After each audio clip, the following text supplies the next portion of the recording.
নির্বাচন সামনে রেখে ১৭ বছরেরও বেশি সময় পর বৃহস্পতিবার দেশে ফিরছেন বিএনপির ভারপ্রাপ্ত চেয়ারম্যান তারেক রহমান।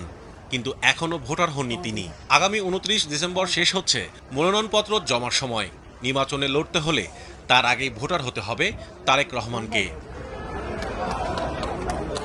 তফসিল ঘোষণার পর এই প্রথম নির্বাচন কমিশনে আসে বিএনপির প্রতিনিধি দল। বিএনপির স্থায়ী কমিটির সদস্য সালাউদ্দিন আহমেদের নেতৃত্বে ৩ সদস্যের দলটি বেলা ৩টায় সিইসির সঙ্গে বৈঠকে বসে। বৈঠক শেষে বিএনপি জানায়, মনোনয়নপত্র জমা দেওয়ার ক্ষেত্রে কিছু অসঙ্গতি তুলে ধরা হয়েছে সিইসির কাছে। শনিবার তারেক রহমান ভোটার হবেন বলেও জানান সালাউদ্দিন।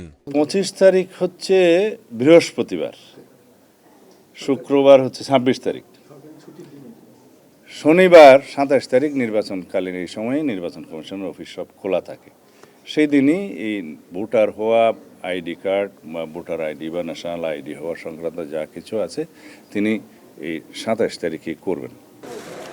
এর আগে সোমবার সকালে রাজধানীর তেজগাঁও মেল প্রসেসিং সেন্টারে পোস্টাল ব্যালটের প্রস্তুতি কাজ পরিদর্শন করতে যায় নির্বাচন কমিশন। এ সময় সিইসি বলেন, বর্তমান পরিস্থিতিতে ভোট উৎসবে বাধা দেখছেন না কমিশন। বড় রাজনৈতিক দল সহ সবাই তো ইলেকশন চায়, সবাই দেশের মঙ্গল চায়, ভোটাররাও চায়।